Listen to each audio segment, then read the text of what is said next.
শিব বুঝলেন তার অর্ধাঙ্গিনী সেখানে গেলে কি হতে পারে, তবু পত্নীকে নিরস্ত না করতে পেরে বললেন, বেশ, তুমি যদি যেতে চাও যাও, আমি যাব।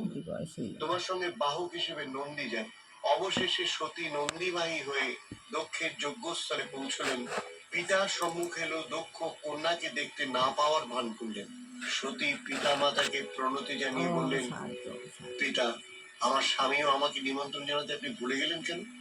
পিতাকে প্রশ্ন করে কোনো উত্তর না পেয়ে সতী ব্রহ্মা ও বিষ্ণুকে প্রশ্ন করলেন, আমার স্বামীর অপমান আপনারা কেন সহ্য করলেন? এ কথায় দক্ষ সতীকে বললেন।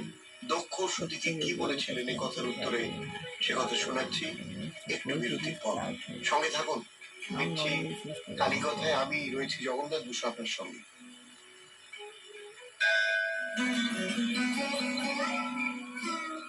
শ্রী জগন্নাথ বসুর সঙ্গে কালী কথা, শুধুমাত্র 98.3 মির্চিতে।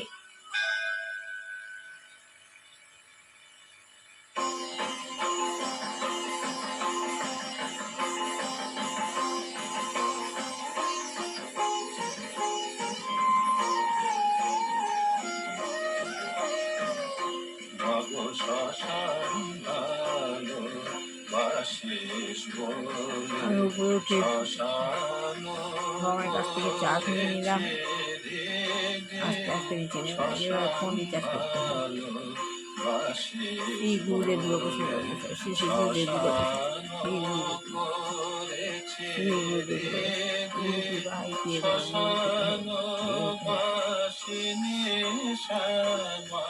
আমার গুরুদেবের প্রচার, এটা হলো আমার গুরুদেবের প্রচার। গুরুদেব আমাকে বলছেন, গুরুদেবী আমাকে করাচ্ছে। ভগবানের ইচ্ছা ছাড়া মাছের কথা একটা মরে না, তাই গুরু যা করাচ্ছেন আমি যা করতে বাধ্য।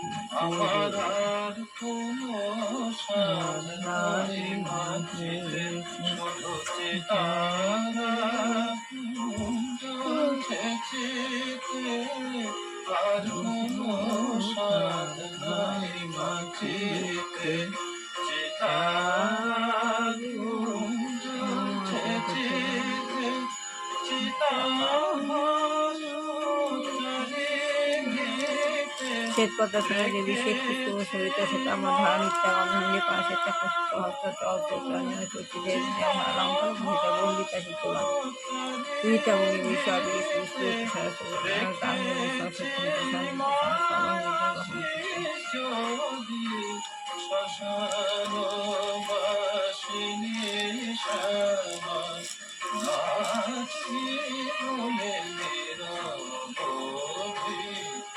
লক্ষ্মী সংসার যেমনি বন্ধে বিষ্ণু পালন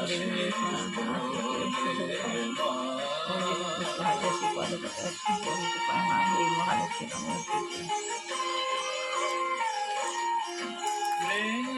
ওম নমো বামুনে বামুতে জগৎ কৃষ্ণ গুরু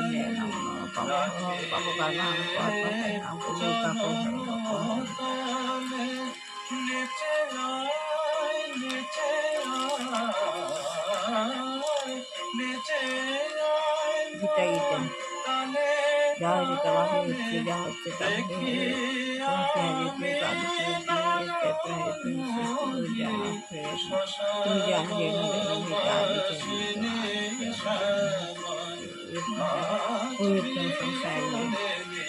যখন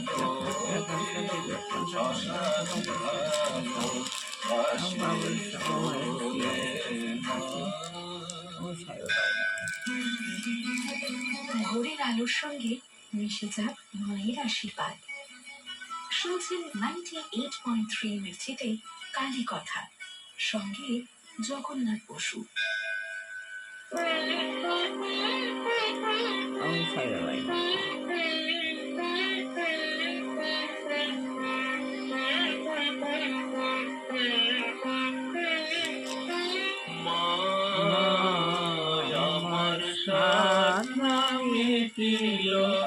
আশা না পড়িল সকলে ফুরায়ে যায় মা, আমার সাধনা মিটিল আশা না পড়িল সকলে ফুরায়ে যায় মা। জনমের শোধ ডাকি গো মা তোরে, কোলে তুলে নিতে আয় মা। সকলে ফুরায়ে যায় মা, আমার সাধনা মিটিল, আশা না পড়িল।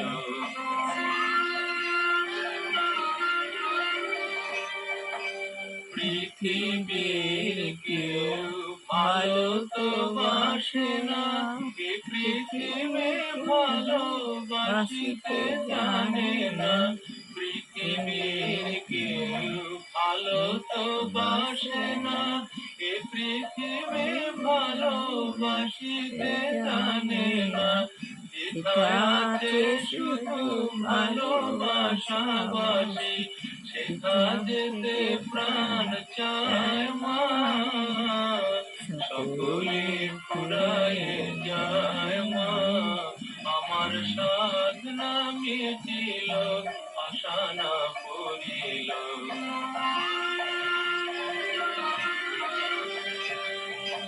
বড় দাগা পেয়ে বাসনাতে যেছি, বড় জলাশয়ে কামনা ভুলেছি।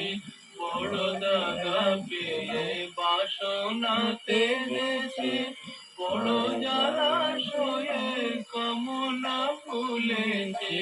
অনেক কেঁদেছি কাঁদিতে পারি না, বুক ফেটে ভেঙে যায় মা। সকলে ফুরায়ে যায় মা, আমার সাধনা মিটিল, আশা না পড়িল।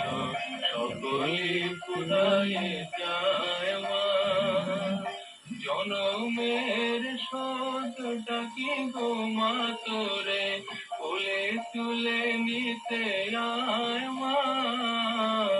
সকলে ফুরায়ে যায় মা, আমার সাধনা মিটিল, আশা না পড়িল। সকলে ফুরায়ে যায় মা।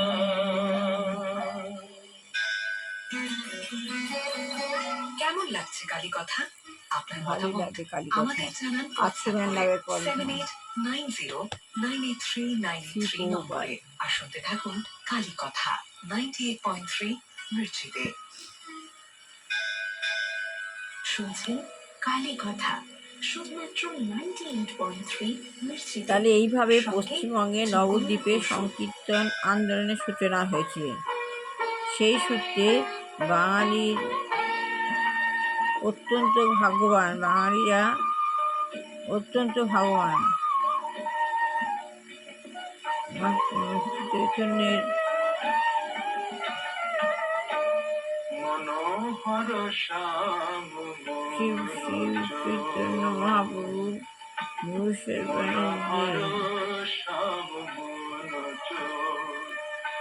শ্রী চৈতন্য মহাপ্রভু ভবিষ্যৎবাণী করেছিলেন। কি ভবিষ্যৎবাণী করেছিলেন? পৃথিবীতে আছে যত নগরাদি গ্রাম, পৃথিবীর সর্বপ্রান্তে মোরে মোর নাম। তাই শ্রী চৈতন্য মহাপ্রভু কি বলছেন? শ্রী চৈতন্য মহাপ্রভু ভবিষ্যৎবাণী বলছেন।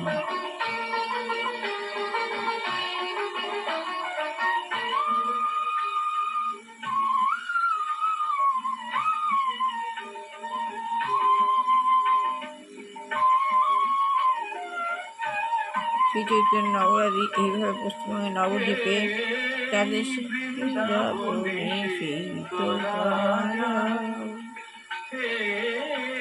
বৃন্দাবনে সেই তো রাজা, করলে চুরি সে সাজা, বৃন্দাবনে সেই তো রাজা।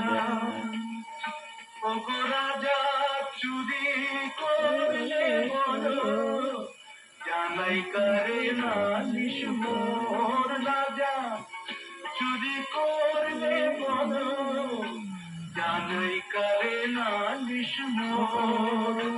মনোহর শ্যাম মনোহর শ্যাম গোচর, মনোহর শ্যাম গোচর।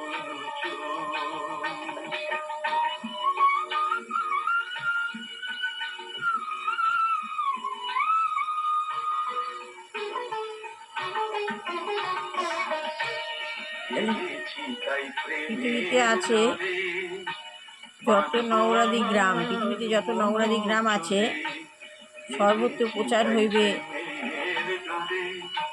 মোর নাম। শ্রী চৈতন্যদেব বলছেন যে পৃথিবীতে যত নগরাদি আছে সর্বত্র প্রচার হবে মোর নাম, মানে শ্রী চৈতন্য মহাপ্রভুর নাম সর্বত্র প্রচার হবে। পৃথিবীর প্রতিটি নগরে গ্রামে সর্বত্র আমি সংকীর্তন আন্দোলন প্রচারিত হবে। সেই হচ্ছে ভবিষ্যৎবাণী। শ্রী জগন্নাথ বসুর সঙ্গে কালী কথা। কি ভবিষ্যৎবাণী করলো? পৃথিবীর প্রতিটি নগরে এবং গ্রামে সর্বত্র সংকীর্তন আন্দোলন হবে মাত্র। প্রতিটি গ্রামেই হচ্ছে। পিতা মাতাকে প্রণতি জানিয়ে বললেন, পিতা, এই যজ্ঞে আমার স্বামী আমাকে নিমন্ত্রণ করতে কেন ভুলে গিয়েছেন আপনি? পৃথিবীতে পিতাকে প্রশ্ন করে কোনো উত্তর না পেয়ে সতী ব্রহ্মা ও বিষ্ণুকে প্রশ্ন করলেন, আমার স্বামীর অপমান কেন আপনারা সহ্য করলেন? এই কথায় দক্ষ সতীকে বললেন, তোমাদের অনেক উদ্ধত্ত আমি সহ্য করেছি। তুমি এখানে থাকতেও পারো, আবার চলে যেতেও পারো। সবচেয়ে বড় কথা, তুমি কেন এখানে এসছো বলো তো? ক্রুদ্ধ দক্ষ সতীকে আরো বলে, তোমার স্বামী এই পবিত্র যজ্ঞ সভার পক্ষে বেমানান, তাই তাকে এখানে নিমন্ত্রণ করা হয়নি। তবে পৃথিবীর সর্বত্র নগরে আমি গ্রামের সর্বত্র সংকীর্তন আন্দোলন করেছি। যাই হোক, শোনো পুত্রী, তুমি শিবকে ভুলে যাও। সেটি হচ্ছে ভবিষ্যৎবাণী। ভবিষ্যৎবাণী বলছে প্রতিটি গ্রামে সর্বত্র সংকীর্তন আন্দোলন হবে। ভগবান শ্রী চৈতন্য এটা ওনার তিনি ভাবতে লাগলেন, হে প্রভু, ভবিষ্যৎবাণী। কেন আমি এখানে আসতে গেলাম? এইভাবে শ্রী চৈতন্য মহাপ্রভুর কৃপায় এই আন্দোলন ইতিমধ্যে পাশ্চাত্য দেশগুলিতে অগ্রসর হয়ে যায়। শ্রী চৈতন্য মহাপ্রভুর কৃপায় এই আন্দোলন ইতিমধ্যে পাশ্চাত্য বিষয়ে সৃষ্টি হয়। অধ্যায়ের আমাদের এই সংকীর্তন আন্দোলন পাশ্চাত্য শিব বন্দনায় রত হয়ে গেলেন। আত্মবিসর্জনকারী সতীর দশা দেখে দেব মুনি উপস্থিত সাধু সন্ন্যাসীরা ভীত হয়ে পড়লেন। তারা বুঝতে পারলেন এবার চরম বিঘ্ন উপস্থিত হতে চলেছে। শিবপ্রিয়া সতী যদি আত্মহনন করেন তবে শিব উপস্থিত হয়ে যজ্ঞ পণ্ড করে দেবেন। এদিকে সতীর আর্তকান্নায় দক্ষের প্রাসাদের বাইরে অপেক্ষারত শিব অনুচরগণ উদ্বিগ্ন হয়ে দক্ষের প্রাসাদ আক্রমণ করলে ভৃগুমুনি যজ্ঞাগ্নিতে ঘৃতাহুতি দিয়ে দানবদের আহ্বান করলেন। শিব অনুচরদের সঙ্গে ওই দানবদের প্রবল যুদ্ধ শুরু হলো। প্রবল যুদ্ধে শিব অনুচরগণ পরাজিত হয়ে ওই স্থান ত্যাগ করতে বাধ্য হলো। পরাভূত শিবানুচরগণ কৈলাসে পৌঁছে শিবের কাছে সকল ঘটনা প্রকাশ করলেন। লিখছি কালীকথায় আমি রয়েছি জগন্নাথ বসু আপনার সঙ্গে।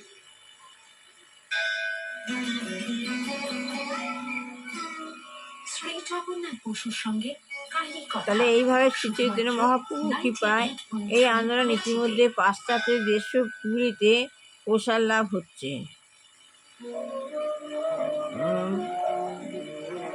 আমাদের এই সংকীর্তন আন্দোলন কোনোভাবে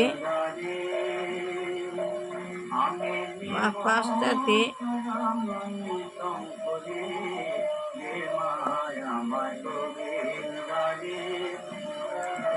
ইতিমধ্যে পাশ্চাত্য দেশগুলিতে প্রসার লাভ হয়েছে।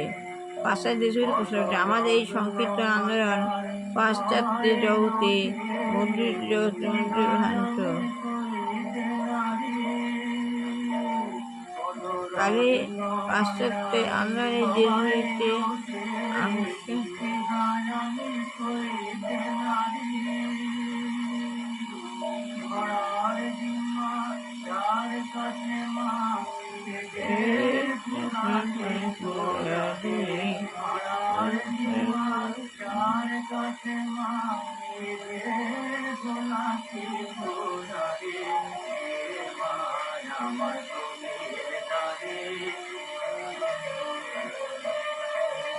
এই সংকেতের আন্দোলন পাশ্চাত্য জগতে আবর্তিত হয়। এই আন্দোলন পাশ্চাত্য আবর্তিত হয় এবং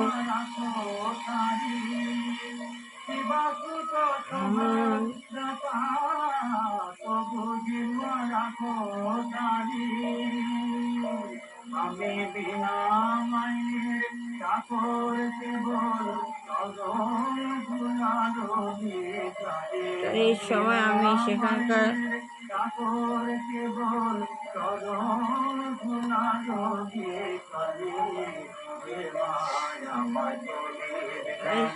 আমাদের এই সমাজটা পাশ্চাত্যে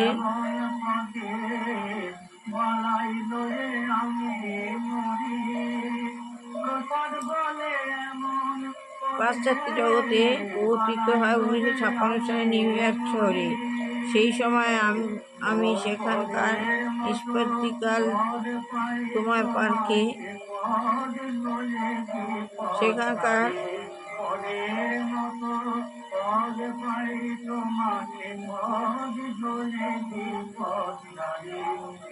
টম্পকিন্স স্কোয়ার পার্কে হরে কৃষ্ণ মহামন্ত্র করতে শুরু করি।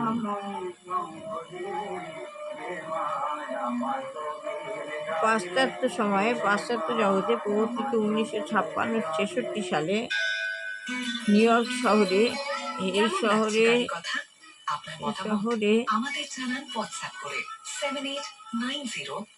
এই সময় আমি যে সেখানকার টম্পকিন্স স্কোয়ার চক হরে কৃষ্ণ মহামন্ত্র সর্বজীবে ভোরের আলোর সঙ্গে মায়ের আশীর্বাদ প্রত্যেক দিন 3 ঘন্টা একনিষ্ঠ ছোট্ট মায়ের ভক্তি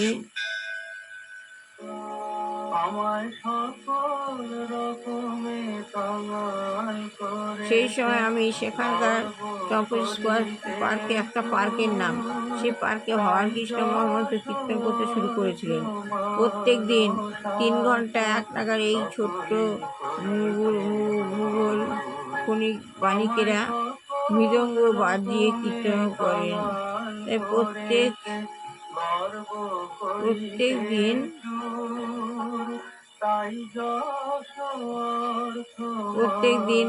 3 ঘন্টা এক নগরে এই সৃষ্টি ঘুরে ঘুরে মৃদঙ্গ বাজিয়ে কীর্তন করতেন।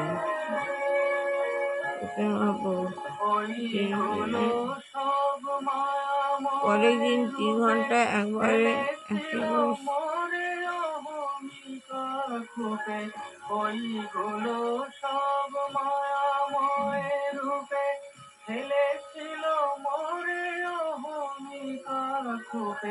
তাই সব বাধা সরায়ে দয়াল করেছে দিন আমায় সকল রকমে কাঙাল করিয়া গর্ব করেছে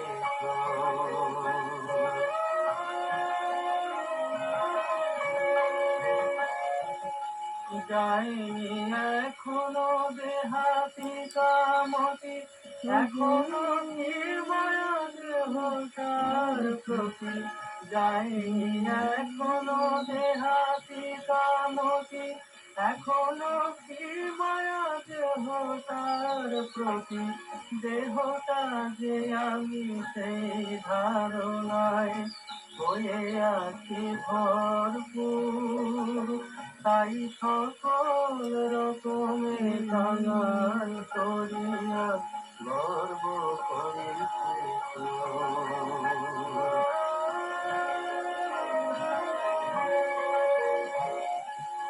ভাবিতাম আমি লিখে বুঝিবে আমার সঙ্গীত ভালোবাসে বেশ ভাবিতাম আমি লিখে বুঝিবে আমার সঙ্গীত ভালোবাসে বেশ বুঝিয়া দয়াল ব্যাধি দিল মোরে বেদনা দিল প্রচুর আমায় কত না যতনে সে কাঁদিতেছে, গর্ব করিতেছে, গর্ব করিতেছে।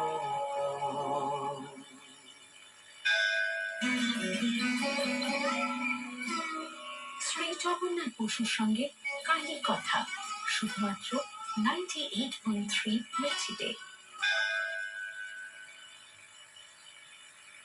শিবানুচরগণ কৈলাসে পৌঁছে শিবের কাছে ওইসব অনভিপ্রেত ঘটনা প্রকাশ করল। শিব রাগে অগ্নিশর্মা। প্রধান্বিত মহাদেব আপন জটার কিয়দাংশু পাটিত করে সজোরে মাটিতে নিক্ষেপ করলেন। এর ফলে ত্রিলোক কম্পিত হয়ে গেল এবং ছিন্ন জটার এক অংশতে বীরভদ্র নামক গণের জন্ম হলো। জটার অপর অংশ থেকে মহাকালীর প্রকাশ হলো।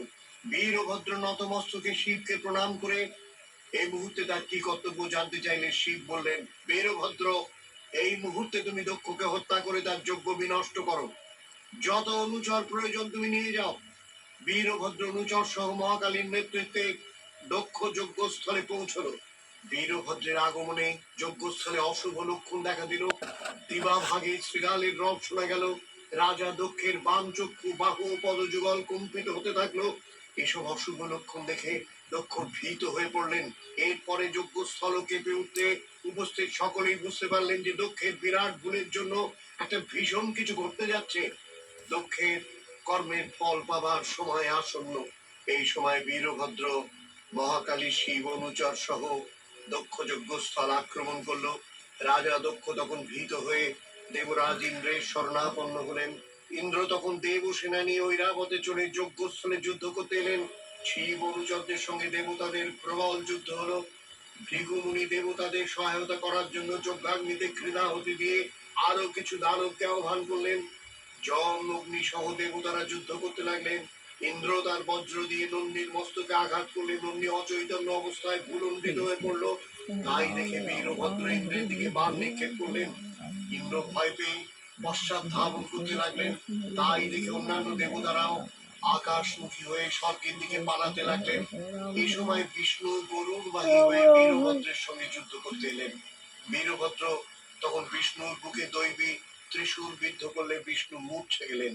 বীরভদ্র বিষ্ণুকে ওই অবস্থায় ত্যাগ করে দক্ষের সন্ধানে প্রাসাদে প্রবেশ করলো। কিছুক্ষণের মধ্যেই দক্ষের সন্ধান পেয়ে অসিক হাতে তার শীত দেহচ্যুত করে যজ্ঞাগ্নিতে নিক্ষেপ করলো এবং সদল বলে কৈলাসে ফিরে চলল। শান্ত সৌম্য সুন্দরের প্রতীক শিব বললেন, দক্ষ ঘৃণা করা শুরু করেছিল, বুঝলে? তার প্রভুর প্রতি ঘৃণার প্রায়শ্চিত্ত তো তাকে করতেই হবে। তাই জীবন ফিরে পেলেও সারা জীবন তাকে অজমূল্য নিয়ে বাঁচতে হবে। মহাদেব দক্ষের জীবন দান করতে তোমাকে যজ্ঞস্থলে যেতেই হবে, ব্রহ্মা বললেন। মহাদেব গেলেন। যজ্ঞস্থানে পৌঁছে বলি প্রদত্ত এক অজমূল্য নিয়ে দক্ষের কর্তৃত স্কন্ধের উপর বসিয়ে দিলেন।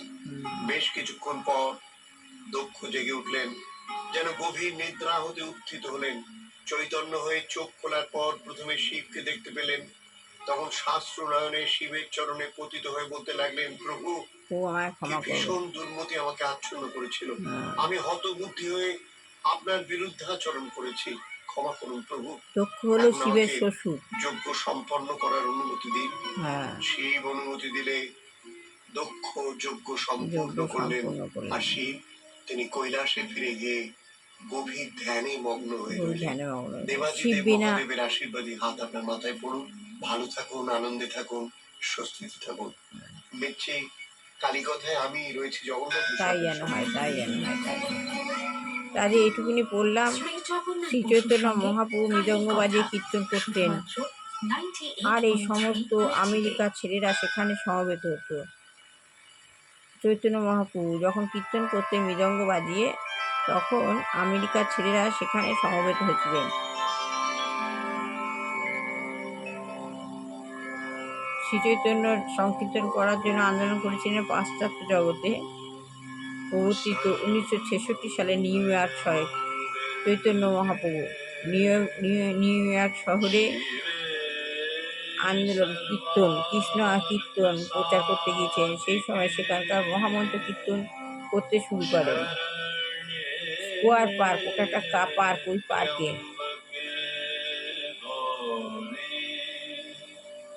হরে কৃষ্ণ মহাপুরুষ নৃত্য শুরু করেছিল। প্রত্যেক দিন 3 ঘন্টা এক নাগাড়ে এক ছোট্ট মৃদঙ্গ বাজিয়ে শ্রী চৈতন্য মহাপ্রভু সেখানে কীর্তন করতেন।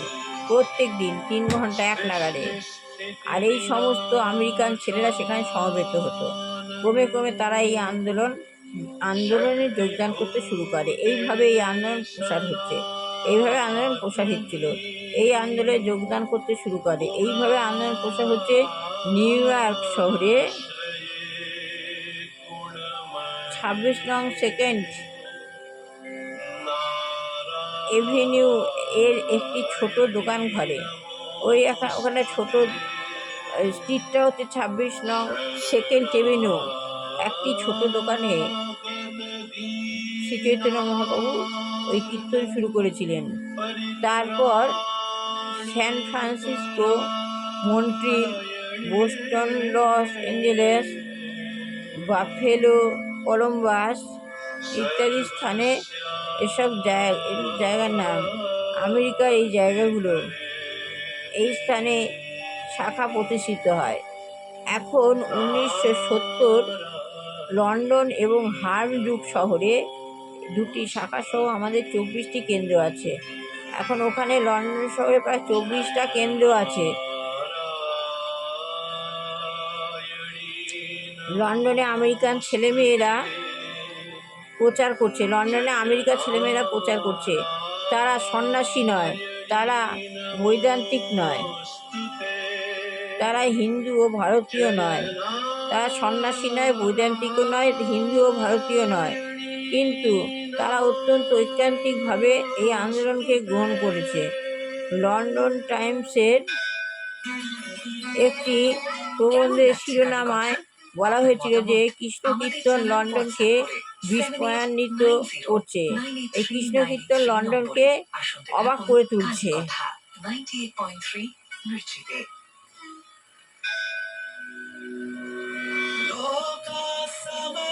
এই আন্দোলনে এখনো বহু সদস্য রয়েছে, আমাদের প্রচুর সদস্য রয়েছে। তারা কীর্তন করছে, নৃত্য করছে, back to god head magazine বিতরণ করছে। আমরা বহু গ্রন্থ প্রকাশ করছি। লন্ডনবাসীরা বলছে আমরা অনেক গ্রন্থ প্রকাশ করছি। ভগবদ গীতা যথাযথ শ্রী চৈতন্য মহাপ্রভুর শিক্ষা, ঈশোপনিষদ ইত্যাদি। আর এটুকুনি পড়লাম, ভালো লাগে লাইক শেয়ার কমেন্ট অবশ্যই করবেন। সবার ভালো হোক, কল্যাণ হোক, মঙ্গল হোক।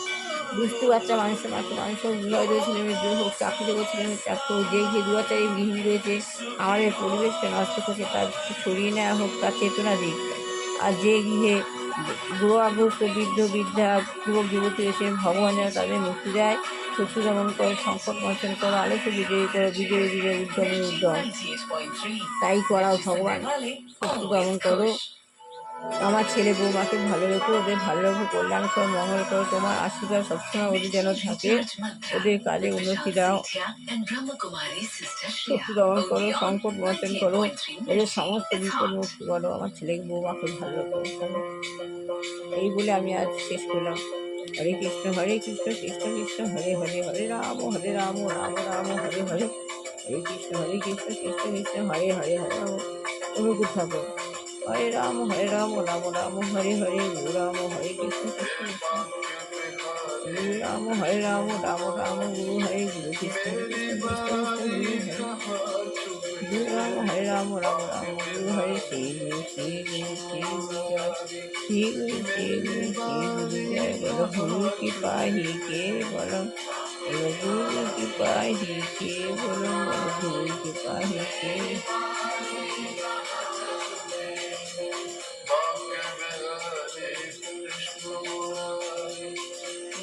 তাহলে আজকের মতো শেষ করলাম। আবার আগামীকাল সকালবেলা ঘুম থেকে উঠে ভগবানের পাওয়া নিয়ে এতে আপনার সাফোকেশন হবে না, সমস্ত কাজে আপনি সাহস পাবেন। মেন হলো আপনি হলেন আপনার ডাক্তার, আপনার ওষুধ আপনি, যদি আপনি করতে পারেন। এখন রোজা চলছে, এদের মতো কেউ করতে পারবে না। খুব ভালো জিনিস, যে করতে পারবে ভালো, যত মন্থন করবে তত ভালো। হরে কৃষ্ণ কৃষ্ণ হরে রাম রাম রাম হরে হরে। আপনার ডাক্তার আপনিই হয়ে উঠুন, ভালো করুন, সবার ভালো কল্যাণ অবশ্য অনুভূতি পেতে হবে, অনুভূতি না পেলে কিছুই হবে না। যত মন্থন করবেন তত ভালো। যেমন কিশমিশ প্রচুর রোদ সহ্য করে তবে কিশমিশ হয়েছে, কিন্তু যখন ফল ছিল তখন ফল রূপে আঙুর হয়েছিল, পরে মন্থন করতে রোদ ঝড় জল রোদের তাপ সহ্য করে কিশমিশ হয়েছে, রোদের তাপ সহ্য করে কিশমিশ হয়েছে। ঠিক আপনিও সেভাবে মন্থন করুন, যত মন্থন করবেন তত ভগবানের কৃপা পাবেন, অনুভূতি পাবেন। অনুভূতি না পেলে কিছুই হবে না। হরে কৃষ্ণ কৃষ্ণ কৃষ্ণ হরে রাম রাম রাম। আর সবচেয়ে সারাদিন দিবারাত্র জপ করবেন, মনে মনে জপ করবেন, সব সময় মনে মনে জপ করবেন, চলতে ফিরতে হাঁটতে চলতে। আর হরে কৃষ্ণ কীর্তন নাম সবসময় মনে মনে আওড়াবেন। দেখবেন আপনি অনেক কিছুতে সাহস পাবেন। আপনার শ্বাস প্রশ্বাস খুব সুন্দরভাবে আপনি মেনটেন রাখতে পারবেন। আজ এই বলে শেষ করলাম। ভালো লাগলে লাইক শেয়ার কমেন্ট অবশ্যই করবেন। সবাই ভালো হোক। আমার ছেলে বৌমাকে ভালো রেখো, ওদের ভালো রেখো, ওদের বিপদমুক্ত সংকটমুক্ত ওদের সবসময় আশীর্বাদ দিও।